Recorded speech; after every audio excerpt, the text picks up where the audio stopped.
Kibia na Japan, here from one them 100 years.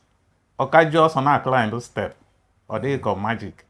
So now because her base is mainly exercise. You know, Japanese, they are not so much attached to Western system of medication. Yeah. They treat through physiotherapy and herbs. Ụmụnne m ekene m unu ọkapụ nwanne unu nwoke ezigbote afịa bụ Okafọ Ifeanyị Chukwu.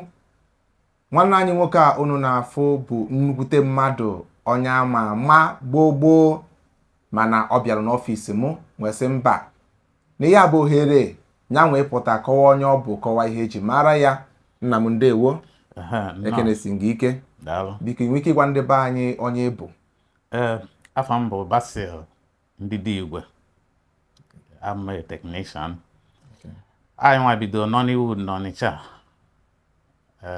Oge anyị na-anọ n'Agbakọba Park. So mgbe aha ihe anyị na-aza bụ AGN. I zere AMP, Mr. Zaba AGN, Anambra Movie Practitioners. I want to do it. So I'm a sportsman, a karateka, and a taekwondo master. And from Japan. I can know about physiotherapy. I need physical treatment. I treat most of the time. If on my last post, I cover about cardiac arrest, heart attack. The next one in the manga cover the science. Many people say no what science. They cover the science and the prevention. Okay. You wear malo. Mboje bido no weki video like 4 months. Never the sign because I am married with the sign.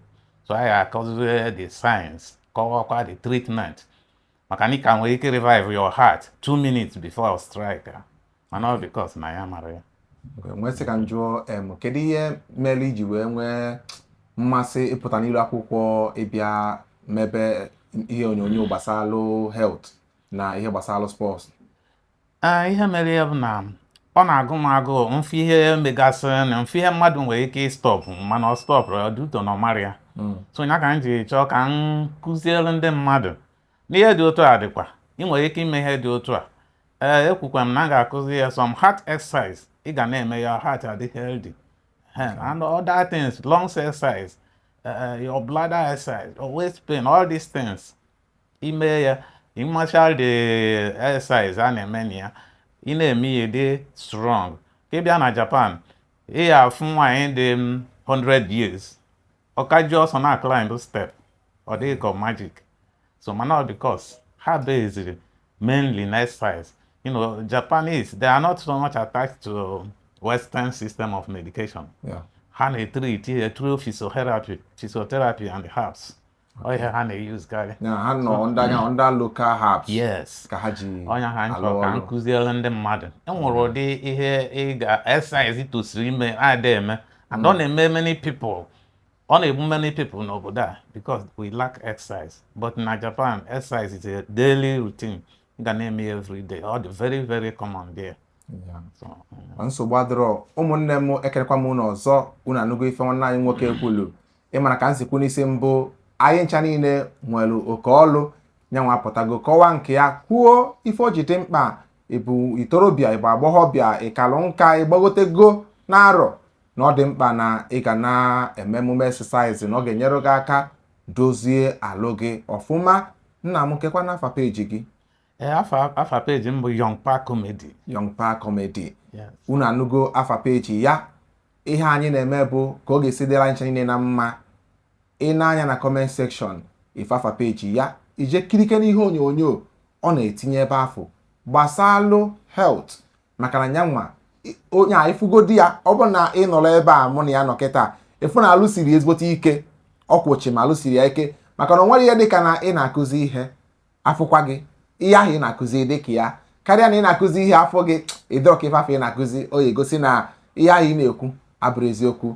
Nna m ekene gị ọfụma sọsọ ihe na-agwadebe gị bụ na ebe a ịbanye bụ ebe ị ga-esikwa a ga-esikwa wee marụ gị maka na mgbe unu bido emume Nollywood mgbe afọ unu bidoro ya ị na-anya ịfụ na mgbe aha na kịta abụrụ ofu ife mana aka iji pụta kịta bụ ezigbote aka ịma na ana m agwa ụmụnne m na-asịfa na arọ mmadụ dị abụrụ ya ihe kachasị mkpa na ihe kachasị mkpa bụ kedu ihe ị ga-emenwu ọnya bụ nke anyị pụpụta kịta nafe eme ọ ga-aga ọfụma o ọnya mee nji wee pụtakwa wee kwadokwa gị wee sị ụmụnne m biko nu so na ya ka unu ife ọ na-eme nsi unu ka emesịa nụ o nwere ihe dịka okwu ị ga-agwa ụmụnne anyị dịka ndị a na-eto eto ma ndị na-agbụgote na arọ o nwere ihe inwe ike ịgwafa dịka ihe gbasara mmadụ ichekwa alụ ya maka alụ ọkụ dị n'ilu?